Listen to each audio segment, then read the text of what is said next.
Pharma was an ugly, disgusting, useless child who awakened the drug god's forbidden powers to exploit every molecule in the universe, even erasing matter by manipulating the fabric of reality. His sister was the only thing he ever cared about, so when she died from terminal cancer, he spent the rest of his life eradicating every illness that threatened mankind.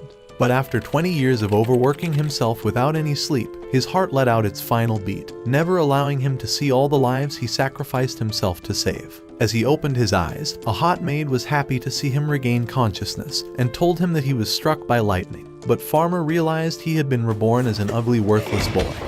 So as he struggled to use his legs, he sensed the magic in the air, but never realized that he was reborn as God himself. After seeing his new ugly face, the hot maid introduced herself as Sherry, but noticed the scars on his arms and told him that they were the holy marks of Aniclimax, the god of medicine. That night, he finally joined his family for dinner, and his mother Beatrice was happy to see him recover, but his sister wondered if he was still hurting. When Pharma began growing excited to have been reborn into a happier family, his useless father told him that he would be continuing his magic lessons the next day. However, when the following day came, the useless teacher noticed something was off about him and told him that he looked uglier than usual. So as she reintroduced herself as Ellen, realizing he forgot all his memories, she began reviewing the basics of divine arts and explained the 5 attributes of magic along with the 5 gods in existence. She went on to reveal that the only people capable of using negative magic were the gods. But after arriving at the river, she was excited to test his affinity for magic and asked him to launch a spear of water. However, when she realized the moron was clueless, she steadied her footing and concentrated on her innate mana, allowing the spell's energy to flow around her, and launched a stream of water into the river. So as Big Tits McGee said it was his turn to try it out, he knew that it was his chance to make her wet with his wand, and focused all of his mana into his rod.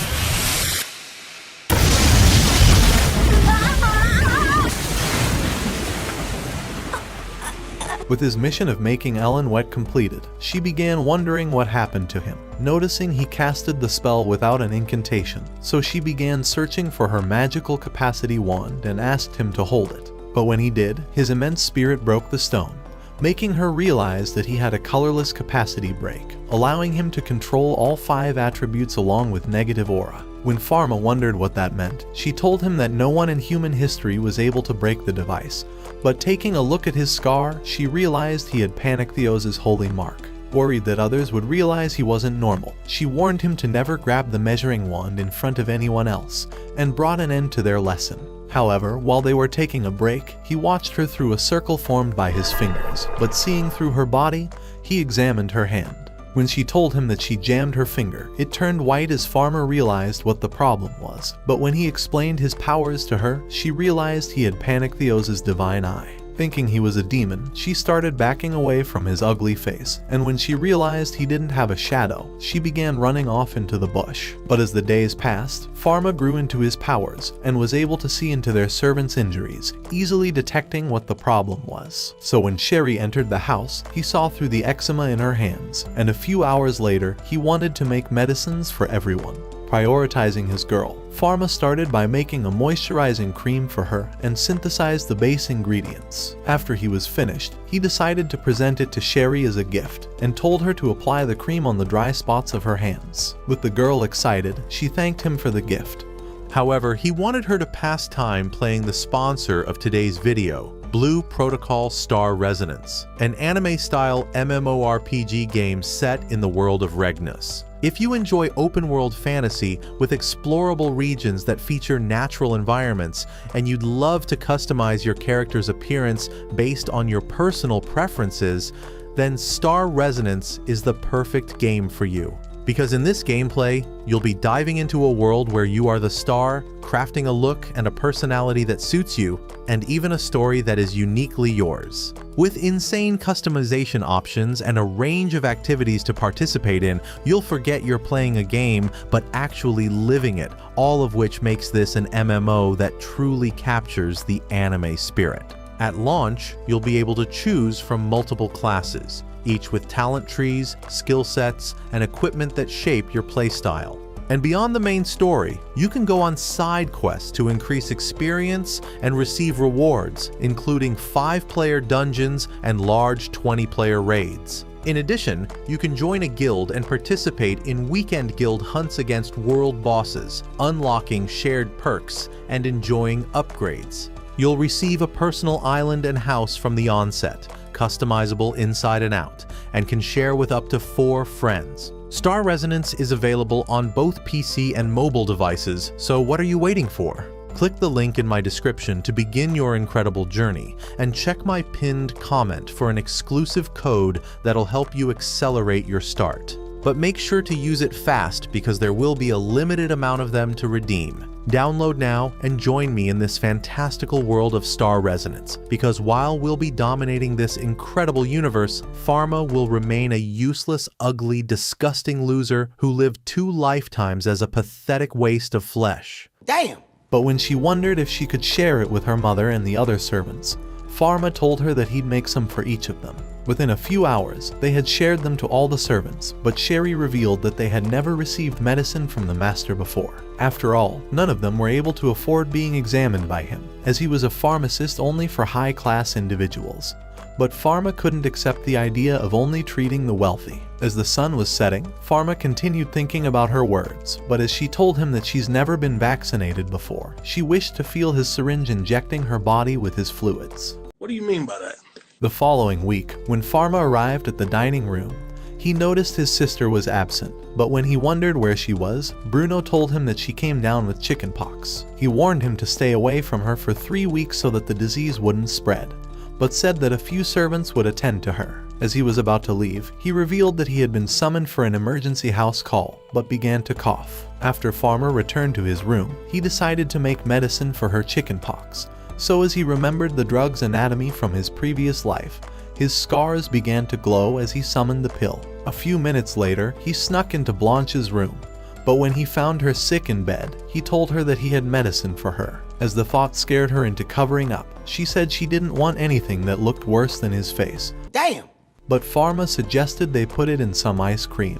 After she ate the ice cream, she began wondering how he managed to make the medicine, so Pharma told her that he found it inside a new book, but asked her to keep it as their little secret. Realizing he was different from the asshole he used to be, Blanche wondered why he changed, and said he never played with her this way.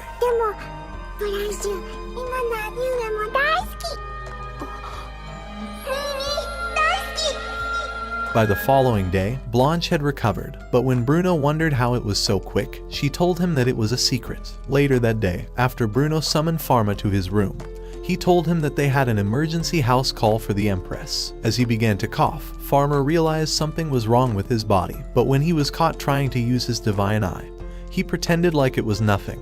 After they arrived at the castle, Pharma saw an ugly-ass man who looked like a dressed-up Tarzan. But when he began telling Bruno that the Empress was getting worse, Pharma overheard him saying that her lungs were extremely weak. When they entered the royal chamber, Pharma saw the Empress for the first time and remembered that her name was Elizabeth. However, when Bruno decided to examine her blood, they realized her stars were in a horrible state, so Bruno revealed that she was going to die soon. So to make her suffering end, he created a euthanasia potion. But after he returned to the Empress, she asked him to be honest about her recovery. Wanting to put her mind at ease, Bruno told her that he brought the best sets for her recovery, and asked her to inhale the vapor.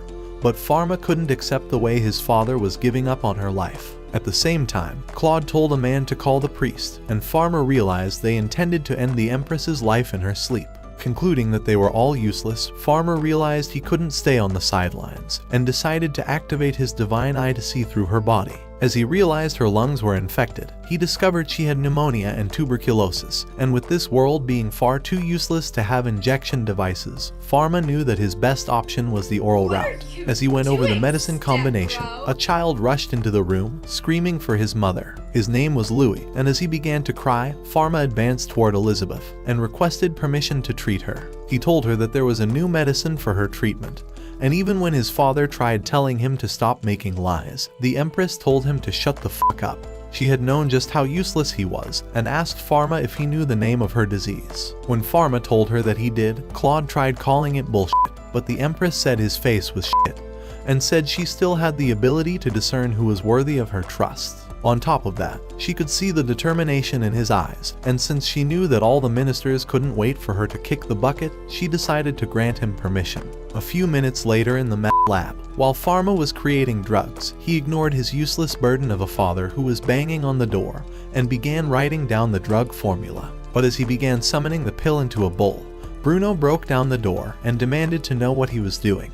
When Pharma explained that he was preparing the Empress's treatment, Bruno told him that he was ridiculous and said that no one in the world could cure the White Death. He explained that being a pharmacist was not about pointlessly giving meds, it was also about healing and mending the spirit of their patients. So as he told Pharma to stop trying to cure an incurable disease, Pharma told him that the only thing incurable in this world was his disgusting ass face. That's not ridiculous. That's not ridiculous to say that. However, when he tried to continue, Bruno ripped his paper apart, and as he readied his next attack, he demanded to know what Pharma was attempting to compound. Afraid the lab would be destroyed, Pharma tried asking his father to put his wand away, but Bruno said it was poison and launched icicles at him. However, Pharma repelled them and summoned a wall of ice to separate them. Realizing he did so without a wand nor incantation, Bruno wondered who the hell he was, and when he noticed his glowing arm, he asked him again. However, when he began reading his journal, he wondered what was inside, so Pharma explained that it was knowledge of new drugs. He said that he had dreamed of it on the day he was struck by lightning, so as Bruno began thinking that it was his turning point,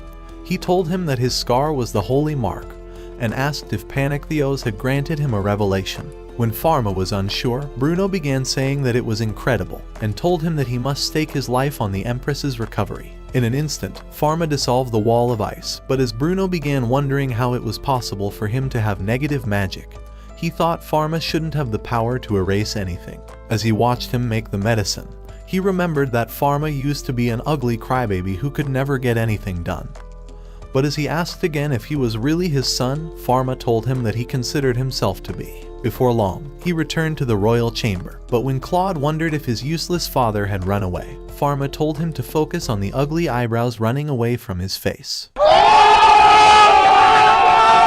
As Pharma advanced towards the Empress, Claude wondered why Bruno wasn't trying to stop the brat, but Bruno revealed that his son was now the chief meds dealer. When Pharma began explaining the concept of the disease, he told the Empress that she would gain full recovery if she took the medicine every day for half a year, and she agreed. As Pharma tried helping her trust him, he drank his own medicine to show it wasn't poisoned. So as she followed his lead, Pharma began telling all the useless ministers that the White Death would soon cease to be an incurable disease once the Empress recovered. That night, while Pharma and Bruno were heading back home, Bruno remembered that his kid was always afraid and clumsy, and even though he was hard on him, he realized that he failed as his father. Even now, he was certain that this kid before him wasn't the same Pharma he knew, but when they arrived at the mansion, he hoped that Pharma's medicine would work. Offering him a bottle, Pharma told him that this was his fix, so Bruno began saying that Aniclimax had blessed him, and as he accepted it, he said he would obey his guardian deity. Sensing his low self-esteem, Pharma began telling him that he had taught him many things, and called himself an apprentice-level pharmacian. So as he asked his father to continue showing him the way of becoming the greatest meds dealer, and offered him his hand, Bruno decided to hold it. A few months later, while Pharma and Bruno were in the study, Bruno began telling him that the Cartel University was demanding the recipe for his medicine. However, when Pharma revealed that he couldn't have competition on these streets, Bruno told him that he had made up a bullshit reason and sent them away. He thought the treatment was a miracle wrought by the Aniclimax, but Pharma explained that it didn't require divine arts, and that he'd eventually reveal the process to the public. When Bruno wondered if it was the will of Aniclimax, Pharma realized his father was off his meds again. But Bruno warned him to be careful of Big Pharma. Later that day, when Pharma arrived at the castle, a useless kid named Noah welcomed him and suggested they speak for a moment. When he began revealing that the Empress intended to reward him for saving her life, he decided to ask for the one thing he'd always wanted.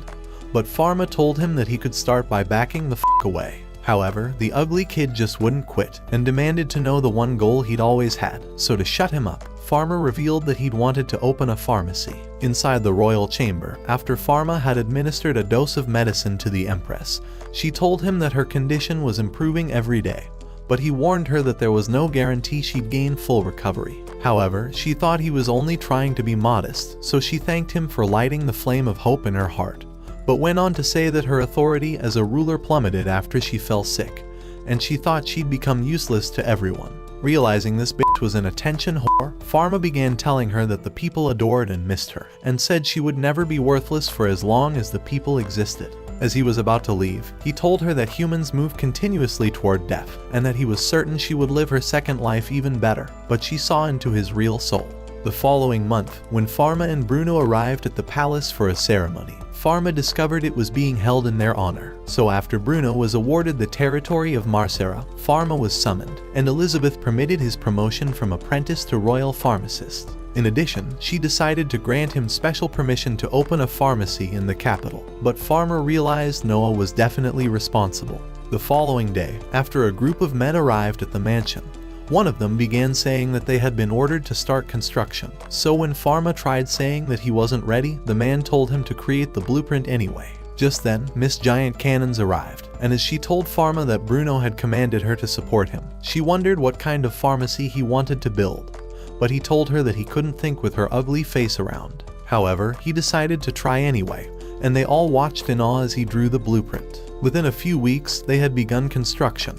But as Pharma was excited to see his dream finally come true, he thought it was shocking that it would happen in a parallel world pharmacy. But a man said it would make a perfect name. Before he knew it, a sign was created with the same name, and even though it made him uncomfortable, Ellen said it was perfect. Just then, a disgusting fat-ass loser appeared, asking who the proprietor was. When Pharma told him that he was the one, the fatso introduced himself as Vaughn, and said he was the one who ran these streets and was the best Schedule 1 player. As he went on to ask what sort of drugs Pharma intended to deal, thinking it was the weak shit, Pharma told him that he intended to create to treat people's pain, but Vaughn laughed at him. However, when the ugly fatso who was shaped like a rhino began saying that his products would be expensive, Pharma told him that they would be as cheap as his brain cells, but Ellen threatened to beat him to a pulp for trying to bully the kid. That evening, when Pharma arrived at the mansion, he found all the workers sad, but when he wondered what happened, a man named Cedric explained that he was retiring.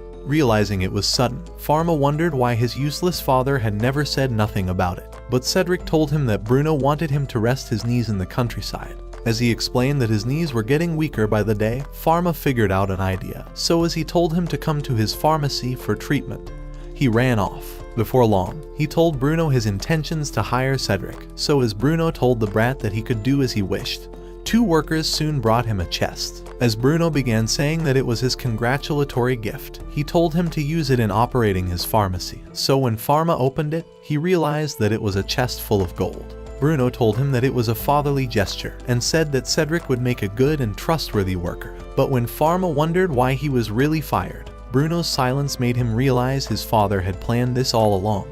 By the following week, Pharma's pharmacy had begun operation.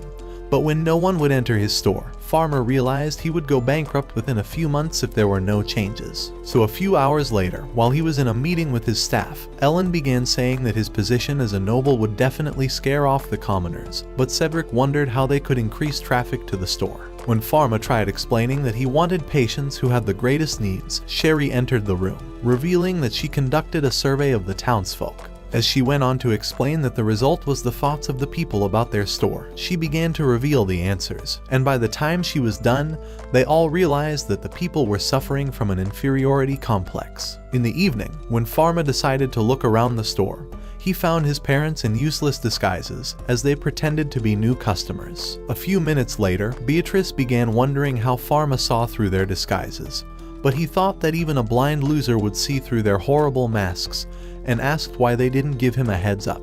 Beatrice explained that they only wanted a sneak peek without disrupting business, but Pharma thought her pathetic face was enough to completely ruin his business. Emotional damage! However, when Bruno asked to see around, Pharma decided to give them a tour of the building. But after it was over, Bruno decided to ask about his customer traffic. He had noticed that nobles and merchants were the only people visiting, but when he asked about the commoners, Pharma admitted that winning them over was their current challenge. Figuring a solution, Beatrice suggested he start selling cosmetics to aristocrats, and explained that commoners would try to purchase them once they discovered that the prices were affordable. With Pharma already having experience on making cosmetics, he said it was a brilliant idea. But Bruno warned him to never use white face powder. Not only was white powder the leading cause of death at raves, he was certain that it led to early deaths in ladies, and said it ran counter to the path of medicine. But Pharma wondered if his father had experience with white powder. Just then, a random dude appeared and began saying that his lady had collapsed, so he asked Pharma to examine her. When they arrived, they made their way through the crowd, but when Pharma found the lady, he noticed she was pale as a corpse, and decided to see through her with his divine eye. He realized she had no abnormalities in her central nerves, but noticed she had a fever. Deciding to look beyond the surface, Pharma saw a series of wounds on her arm and wondered if they were incision marks. Knowing the procedure could only be done by an expert, he thought they were from bloodletting, and told the lady that it was the reason why she was feeling unwell. When she explained that a doctor had performed it, Pharma revealed that the repeated incisions had caused the wounds to become infected, but asked her to come to his pharmacy for treatment. After they arrived, the lady named Chloe began saying that her lover had dumped her because her skin wasn't pale enough, and her desperation had driven her into trying to make herself pale by becoming a cutting board. All she wanted was to be pale as a corpse, but Pharma warned her that the bloodletting procedure would soon make her one. However, he decided to give her medicine for the infection. But when he tried warning her to stop using white powder, saying that it would kill her already dead face, the love-sick idiot told him that she couldn't stop. Not wanting her to kick the bucket, Pharma decided to consider a solution and told Chloe to return in a week, saying that he would prepare suitable cosmetics that would suit ugly bitches like herself. The following week, after Pharma perfected the cream, all his workers thought he looked whiter than a ghost, but he explained that it was a prototype for Chloe. As he went on to reveal the ingredients, Sherry wished he'd cream her face with his seed. I'm not gonna lie. The first line she said was pretty hot. I got a semi-chest.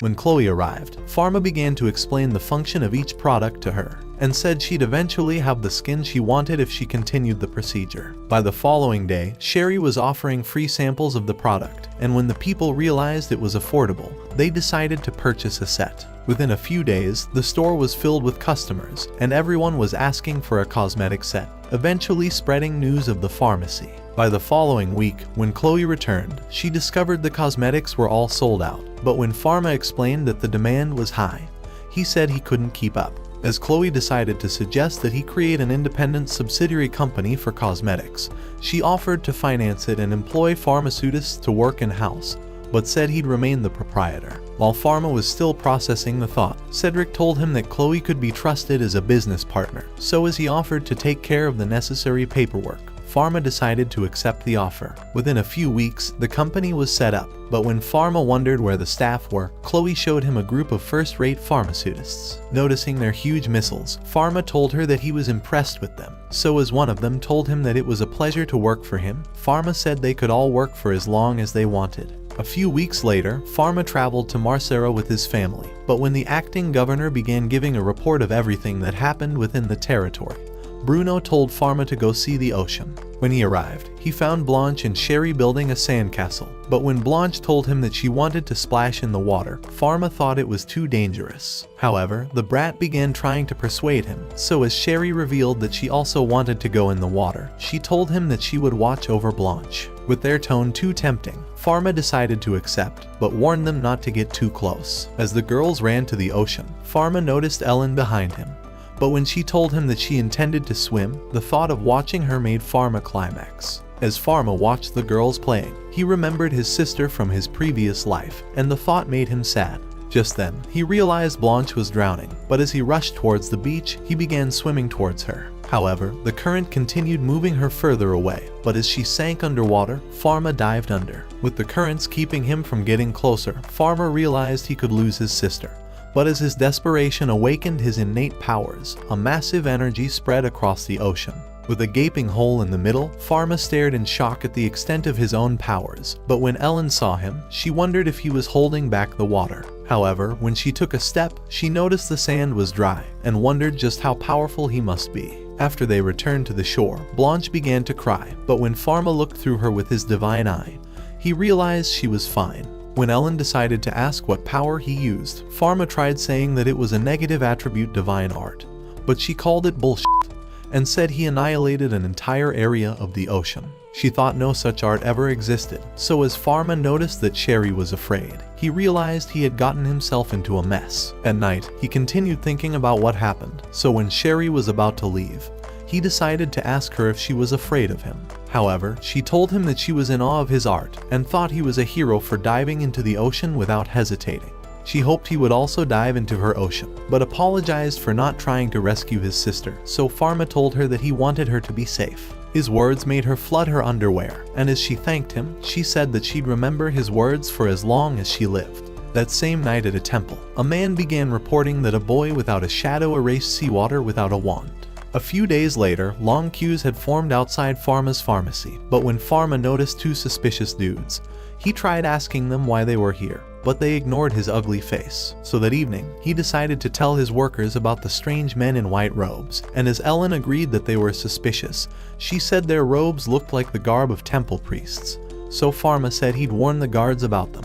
However, the following morning, just as a guard opened the gate, a horse began charging towards the entrance and knocked him aside. After he told Bruno and Pharma what happened, Bruno began saying that they'd declared a war against his house, and directed the guard to report to the palace. As Pharma was about to leave, Bruno asked him if he had any suspects in mind, and even though Pharma thought it could be the men in white robes, the dumbass decided to say that he didn't wish to make any hasty decisions. As he added that he wanted to gather information, Bruno told him to stay vigilant. At the pharmacy, the men were trying to clean the place up, so when Pharma arrived, Cedric decided to explain that a carriage loaded with sediment crashed inside and said that the store was full of muck. Deciding to activate purification, Cedric revealed that he had purified it of contaminants, but said that he couldn't remove the muck. As they began heading out, an old geezer arrived and began saying that he brought a few men for support. Since they were all too useless to find a proper job, the geezer said they would handle his heavy labor and directed them to get to work. Before long, a girl appeared, wondering where Pharma was, and asked for his help. She explained that her father had passed out in the heat and wouldn't wake up.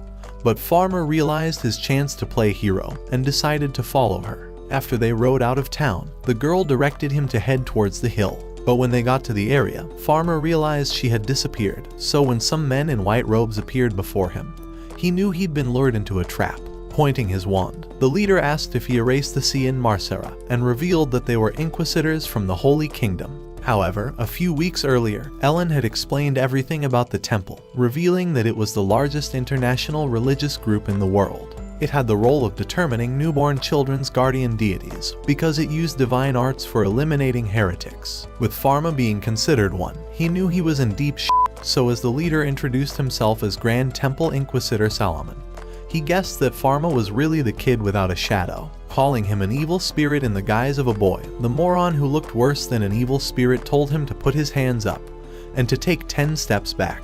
And with Pharma wanting to keep the situation from escalating, he decided to do so. At that moment, Solomon cast a spell, trapping him in a spherical barrier. But when it broke, they realized Pharma had the array that countered evil spirits. When Pharma tried saying that he wasn't an evil spirit, one of them grew angry and unleashed a whirling dance of flame. But Pharma created a fire shield to keep it away and extinguished the fires in an instant. Thinking his attribute was negative fire, another launched ice crystals, but when they dissolved on Pharma's barrier, they realized he had multiple attributes. So as their desperation grew, Solomon directed his men to obliterate him, but when they attacked at the same time, they realized that Pharma had covered himself in a large ice crystal. Wanting to give them a taste of their own medicine, Pharma began accumulating mana and unleashed a bright light that made the asshole fall off his horse. When they noticed his immense aura, Pharma told the losers that he didn't come to this world to fight. But as they noticed his scar, they thought it was the holy mark of Panictheos, and Solomon concluded that he must be Panictheos himself. Realizing their blunder, they decided to kneel before him, but with Solomon already wounded, he decided to consider it his punishment for being a brain-dead buffoon.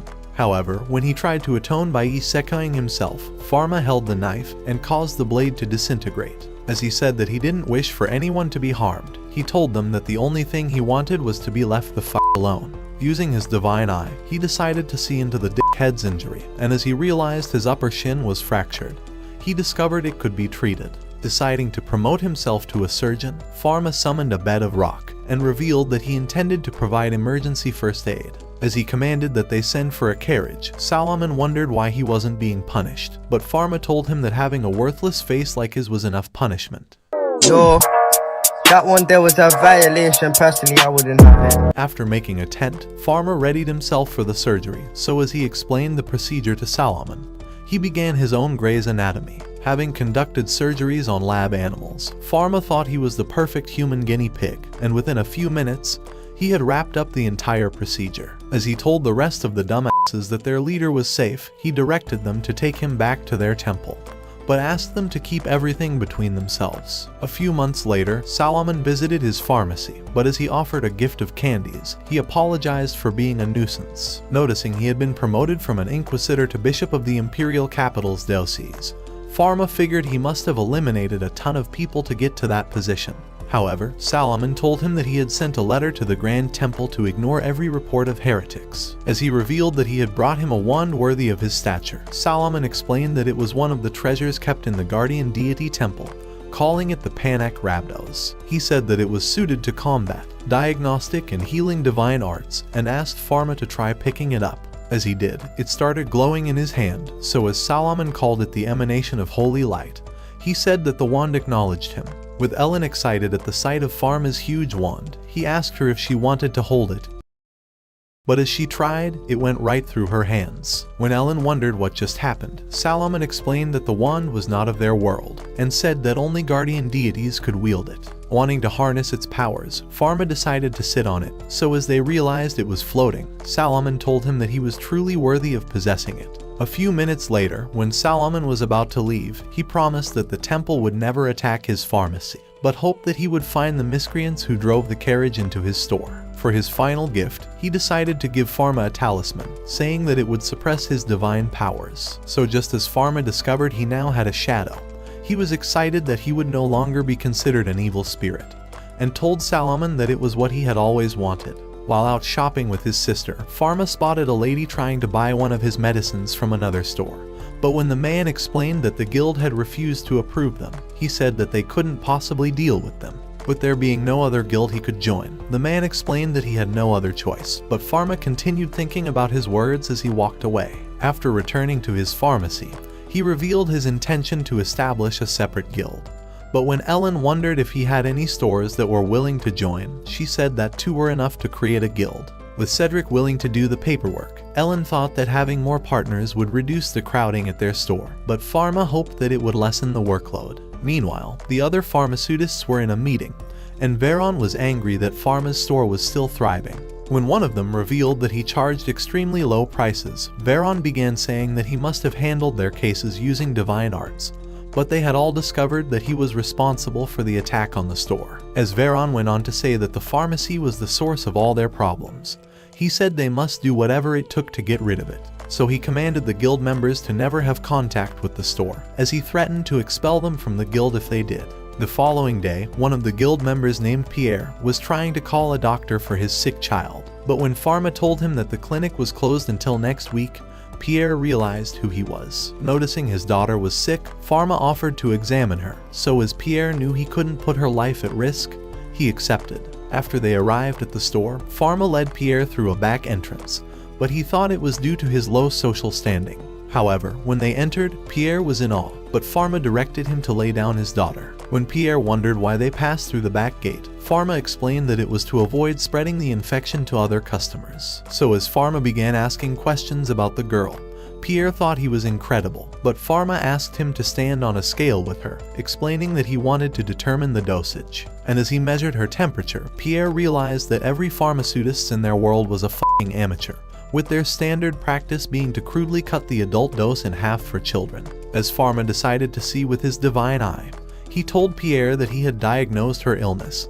and revealed that she was suffering from a severe cold. With Pierre in disbelief, he wondered how that was possible, so Pharma decided to explain to him like he was a 5-year-old, and said she had influenza. When Pierre's dead brain still couldn't comprehend, Pharma decided to explain that it was a virus that caused severe cold, so he revealed a medicine, and said that it needed to be taken via oral inhalation. However, when Pierre began growing uncomfortable, Pharma explained that the girl's body was producing a fever in an attempt to fight off the pathogen, but said he would provide another medicine to lower her temperature. After the treatment was over, Pharma promised to check on her again.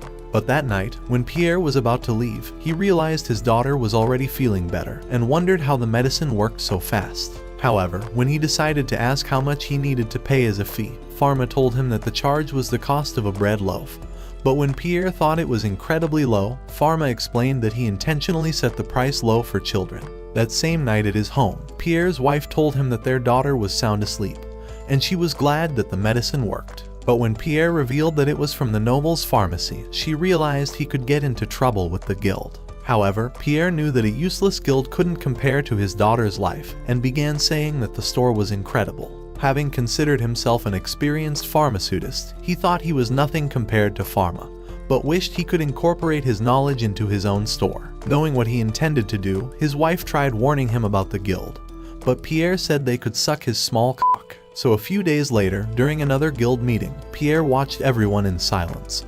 But when Veron asked for his thoughts, he realized he'd found the perfect opportunity to voice out, as he began by asking if any of them had ever entered Pharma's store and even seen the medicines given to patients. The others said that Pharma was their competitor, but Pierre told them to go see for themselves, as he went on to say that their customers would never return. He admitted that he felt the same way, and revealed that he had taken his daughter to the store for treatment after she came down with a fever. From what he observed, everyone was offered equal treatment regardless of their social status, but the disgusting fatso began saying that he was merely falling prey to the novelty. He thought Pharma's methods couldn't possibly be correct, and called his entire purpose an aristocrat's whim, as he was certain that he would abandon the store in a matter of time.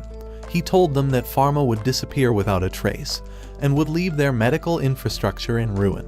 Even so, Pierre still wouldn't agree with the melon head, and began suggesting that they learn from him instead. But Veron had heard enough, and commanded him to leave their guild. By the following day, Pierre found his shop in ruin, but when Pharma met him outside, and asked what happened, Pierre explained everything to him. However, when he began saying that he would leave the country and start over from scratch, Pharma wondered if he was willing to join a new guild instead. As Pierre told him that he was, Pharma revealed that he had received approval from the Empress to establish a new guild. So as he asked if he was willing to join, Pierre realized he was saved and began to cry. Within a few days, his shop was restored and stocked up with new medicines. But when Pierre began wondering if customers would show up, he opened his door to witness a huge crowd. The sight brought tears to his eyes, and as he was excited to finally sell new medicines, he welcomed them to Dawn Pharmacy. A few days later, while Pharma was at the mansion, he noticed that his father was worried, but when he asked him why, Bruno told him that he was only thinking back on something. At that moment, a man arrived with a letter, and as Bruno realized it was from his firstborn son, Pharma remembered he had seen his frame once. However, when Beatrice wondered if he was coming home, Bruno revealed that he wasn't, but asked Pharma to see him in his office. Inside the office, he began revealing that the capital was hosting the St. Fleuve Fair in the coming month, and explained that merchants from all over the world would be gathering in the Imperial City. Due to their mass population, he said that they needed to be cautious, and revealed that a strange epidemic had broken out on Pant Island, a colony of their neighboring country Netherlands. According to the letter from Pal, Bruno revealed that over 1,000 colonists got killed. But when Pharma wondered if it was an endemic disease, Bruno said he didn't know the details. However, a top Novilout academic research team had taken back samples for study, but Bruno revealed that 2 of those people had passed away shortly. Hearing these words, Pharma realized the disease was contagious, but Bruno told him that their deaths ended the pandemic. However, the Netherlands merchant ships which were loaded with goods from the island were coming to the fair, so as Pharma figured that contaminated cargo could enter the city, Bruno revealed that their port for arrival was in Marcera. With Marcera being his father's territory, Pharma decided to ask for the remains of the infected researchers, but Bruno told him that everything was incinerated using divine arts. At the same time, Pal was at the academy, examining the cause of the researchers' death. But with their lab having been sealed off, he knew he couldn't make further investigation. Back in the library, Pharma decided to ask his father for more detailed information, so Bruno told him that he would ask for sketches of the samples. A few days later, when Ellen met Pharma at the lab, he decided to explain everything to her, and said they couldn't stop the cargo from Netherlands. Just then, Sherry arrived with a letter from Pal, and as Pharma looked through it, he realized that the disease was a familiar one. So that day, he decided to send 2 pharmaceutists to the port in Marcera, hoping they could set up quarantine stations, and directed them to isolate infected crew members before starting treatment. Later that day, when he returned to Bruno's office, Pharma revealed that the disease was the Black Death, so Bruno admitted that he had only learned about it in literature. However, Pharma had always known that the disease was transmitted through fleas that were carried by rodents. So as Bruno began saying that it was a persistent disease which was constantly reigniting, Pharma told him that he had instructed that quarantine stations be set up. With Bruno starting to feel hopeless, he began saying that an outbreak in the capital would ruin their country, as he thought that no method of fighting against the disease existed. However, Pharma told him that they could save the empire, and said that he had already prepared a new medicine, as he went on to reveal that it was called levofloxacin.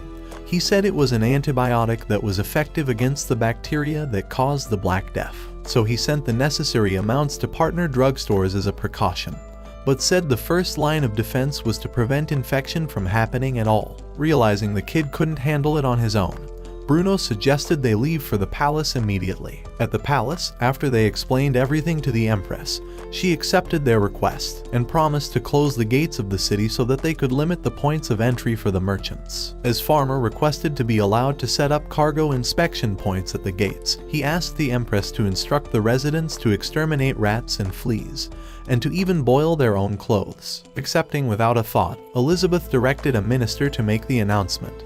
But as Bruno thanked her, she told him that she was only performing her responsibility as the Empress, and said she had faith in both of them. That evening, when Pharma and Ellen were about heading to Marcera, she told him that she had sent word to the advance team that they'd be arriving soon. But when Pharma began wondering if he could really contain the situation, she told him that they would be fine, so Pharma realized that Cedric and Sherry were wishing him luck. As Ellen began saying that he wasn't alone, she said she also believed in him, so he promised to do everything in his power. Meanwhile, in another city, the disease had annihilated everyone, but as a deranged psychopath walked freely through the alleys, oozing with a dark aura, he stumped a rat. At Marcera, Pharma and Ellen watched the ships from a cliff, and as she thought their greatest threat could be in one of them, Pharma suggested they start inspecting them. When they arrived in their containment suits, two pharmaceutists decided to give them a report of the cargo and crew that arrived the previous day, before explaining the rest of the report. So with Pharma's duty about to begin, they decided to go on one of the ships, but one fatso began demanding to know why they were held up for long. As he commanded that they be allowed to unload, Pharma tried explaining that they were trying to prevent a serious epidemic, and asked who their physician was. As a man revealed that he was the one, he decided to give his report. But Pharma thought it was as useless as the entire crew, and asked to make his own inspection. Before long, he started moving around the ship, examining the crew, and returned to reveal that the cargo and crew had no issues. However, he had discovered that the crewmen were exhibiting early symptoms of scurvy, so he suggested they stop by the quarantine stations for some vitamins. When they began heading towards the next ship, another sailor began screaming at them for making him wait for so long, and demanded that they allow him to unload. At the same time, one dickhead began telling the loudmouth to wait his turn. But as they continued ranting, Ellen got ready to end their worthless lives. At that moment, shots were fired into the sea, nearly scaring the girl out of her suit. And as a new ship appeared, the captain began saying that the sailors needed to follow the Empire's rules if they wished to enter the port. When the sailors noticed the Empire banner on the ships, they realized it was the St. Fleuve's Scarlet Fleet, and Pharma realized the captain was a regular at his store. His name was Jean, and as he began telling the sailors who Pharma was, he threatened to throw everyone who was a pain in the ass into the sea. A few minutes later, Pharma decided to thank Jean for his assistance, but Jean told him that he was doing it for every reason except his pathetic face. After they returned to the quarantine station, a man entered the tent and began saying that multiple people in the village of El Estac had died after developing high fevers, as he explained that a vessel had docked at the village so that they could skip the proper procedures at Marcera. He said they had illegally entered the village. But when Pharma wondered what the situation was, the man told him that people were passing away after a brief fever. Realizing it was the Black Death, Pharma announced that he was heading there. However, when he began heading out, Ellen tried persuading him to stay, as she thought he was needed here the most. But Pharma told her that he would have stayed if only her tits weren't so small. What did he say? As he thought she was also capable, he asked her to oversee the process, saying that the port had the facilities and personnel it needed. Igniting the power of his wand, Pharma decided to turn this shit into Harry Potter as he took off into the sky. While flying towards the village, a bird flew at him, making him lose his balance and began falling. However, he managed to regain control. But as he headed right towards a tree, he passed through it, but knew it was the power of the wand. After arriving at the village, he noticed a group of villagers leaving, but as he appeared before them, convincing them to turn back, they thought he was spouting nonsense. When they began saying that everyone was dying, they started wondering who he was, and judging by his containment suit, they easily concluded that a brat like him must be the evil spirit attacking their village. Just as they prepared to fight him, Pharma stabbed his wand into the ground and cast an ice wall around the entire village. As he explained that the reason he did was to contain the illness, he revealed his face, telling them that he was a pharmaceutist from the capital, and that he came to save them from the Black Death. Noticing his royal crest, they realized it was true, so Pharma told them that he came with a medicine that could eliminate the disease. A few minutes later in the village, Pharma began to explain the process of the treatment, revealing that he would divide the village into 3 sections. The first would be for the severe symptoms, the second would be for the infected, and the third for the uninfected. As he went on to explain that it was a measure to prevent the infection from spreading, he asked for their cooperation in protecting everyone's lives. Meanwhile at the sea, Jean and his crew spotted a vessel at port side, and they noticed it was far off of any normal course. However, when they spotted its emergency flag, a man looked out from a rope ladder, and as he spotted the crew, he realized they were all dead. Figuring they must have contracted the disease, Jean realized their best option was to send them all to Davy Jones's locker, so he commanded his crew to sink the ship. Immediately, they began loading the cannons, and as the commander directed them to fire, they began blasting away. Back at the village, Pharma had treated 2 of the 3 sections, but when he was about to head to the final one of the pharmaceutists offered to join him. However, Pharma told him to prioritize his own safety, and revealed that he had protective gear that would keep him safe. After he arrived at the building, he realized the real trial was only about to start, but when he entered a room, he saw 3 men from the temple. However, when one of them began saying that this wasn't a place for an ugly brat like him, another welcomed him, saying that it was an honor to see him again. As he revealed that he was from Salomon's unit, Pharma remembered that he was one of the nutcases who attacked him, so he told them that he wanted to treat the infected. Explaining that the patients needed to swallow medicines, Pharma suggested they split up, and said he'd examine each one's condition. As they began, Pharma used his divine eye to make a diagnosis, and as he discovered that only 12 of the patients had the plague, he realized 2 were actually ill for a different reason. Realizing the medicine would treat half of them, Pharma released the power of his wand to speed up its effect. But as he was growing exhausted, he wondered how long he could continue handling everything himself. Because for every moment he spent here, he risked the Black Death getting closer to the capital, so when the men told him that they were done administering the drugs, Pharma told them to find the losers who brought the plague to the village. Meanwhile at the capital, Bruno had invited a lady to the mansion, having learned about her research. But when she began thinking he intended to tell her that her research funding had been cancelled, she told him that she was grateful for being allowed to continue her useless research for so long. However, Bruno told her that she got it all wrong, and explained that he wasn't firing her because he had an important job for her. He was certain that no one else in the Empire could do it, but as he told her that it would save the world, Casper was shocked at these words. Thinking it must be some misunderstanding, she began saying that she couldn't possibly be the right person.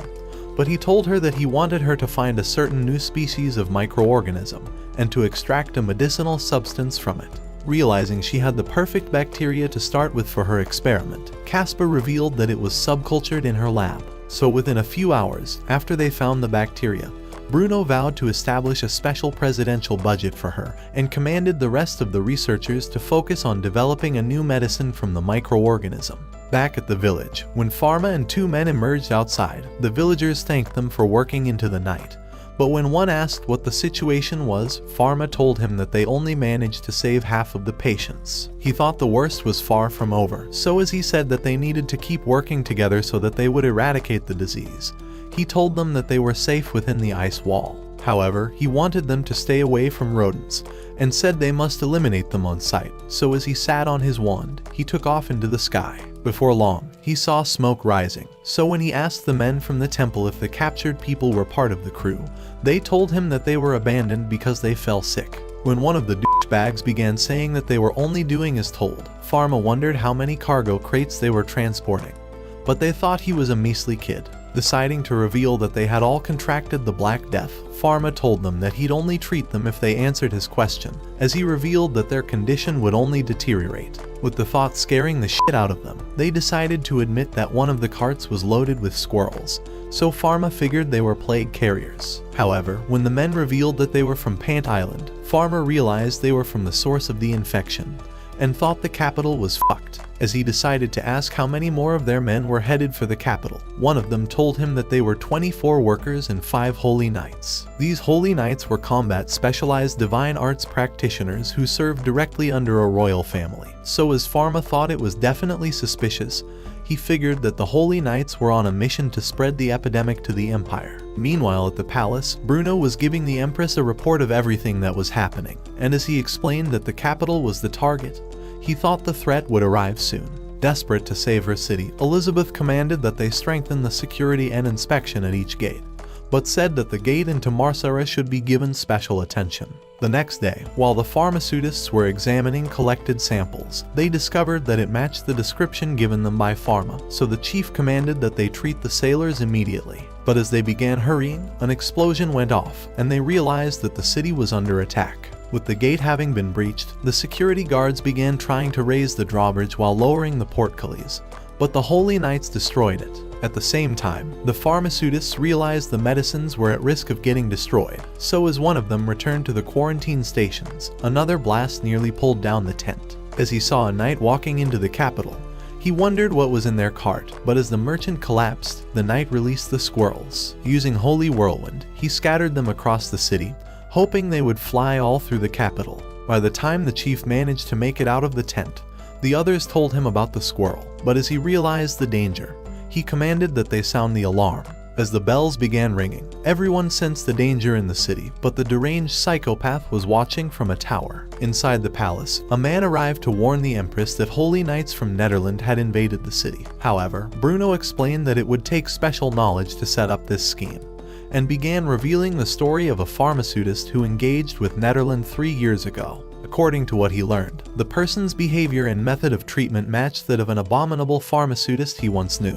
He had found him conducting gruesome human experiments, and so after he was seized by inquisitors, they sealed away his divine arts. When Bruno went further to explain that the man's research included poisons that could be transmitted from person to person, he admitted that they were schoolmates, and revealed that his name was Camus. Meanwhile at the gate, another knight unleashed a wind blast to scatter more squirrels, but as the royal guards began shooting at them, one unleashed trampling flame. However, the knights were unscathed, so as one sent the guards flying with a whirlwind, Salomon appeared before them. Activating Fury of Earth, he released a golden light to hold them down, and as he began saying that they weren't fit to wield the god's arts, he awakened the power of his wand to seal their divine arts. At the same time, Sherry and Cedric were wondering what was happening, but as an explosion went off, Sherry began suggesting that they head to the store to gather medicine. Meanwhile, Pharma had entered the city, and as he realized that the quarantine station had been breached, he wondered how far the plague had spread. Using his divine eye, he saw through the people and realized the infection had already taken root, but decided to fly towards the gate. Before long, he spotted his father, and as he joined him, Bruno realized that he was worried about the intention behind the assault. At the same time, one of the royal guards was asking a knight why they brought the Black Death into their city, but as he had no idea what he did, he wondered what the hell the moron was talking about. As he explained that they only did as instructed, he told them that the deranged psychopath was holding their town hostage, and another said that he had the power to kill thousands of people in a blink of an eye. When he added that the psychopath had been possessed by an evil spirit, Bruno realized it was Camus, so when Pharma asked if he knew who was behind it, he told him that it was a heretical pharmaceutist with a sick mind. A few minutes later, the alarm bells stopped, and as the brain-dead buffoon grew excited, she began rushing to the pharmacy. But Cedric was certain that the threat wasn't over. At the same time, Pharma was thinking about producing more medicine, but when he sensed a dark aura, he spotted a shadow on the roof of his store. Immediately, he began rushing off, so as Bruno sensed the danger, he told a royal guard to ring the bells again. By the time Sherry arrived at the pharmacy, she noticed the windows were open, and since she couldn't use common sense, she thought Pharma must have returned. Right then, the bells began ringing again, but as she rushed in anyway, Cedric thought something was definitely wrong. When Sherry entered Pharma's lab, she realized it was empty, but just as Cedric entered, Camus stabbed him in the back. By the time Pharma made it to the store, he saw the evil spirit inside, so just as Bruno arrived, They kicked down the door. At that moment, Pharma found Sherry and Cedric wounded, so Bruno told him to attend to them, offering to draw Camus's attention. Desperate to put him away, Bruno launched crystalline ice spears, but Pharma was trying to identify the poison in Sherry's and Cedric's injuries. After Camus parried another one of Bruno's attacks, Bruno managed to dodge his, but at the same time, Pharma figured out what the poison was. At the same time, Camus knocked Bruno onto the floor, and as he began saying that souls on their way to Nirvana were beautiful, he kicked him away. However, when the skull face continued ranting about the beauty and the death of humanity, and tried extracting one of the poisons from Pharma's experiments, Pharma caused it to disappear. Having already concluded that Camus was a lost cause, Pharma awakened his god powers, and punched him in the face. So with Camus starting to panic, he wondered why Pharma wasn't just like him. But Pharma revealed that he chose to cure people, and hit him with another punch that broke through the walls and sent him falling down. But as Pharma followed, he landed another.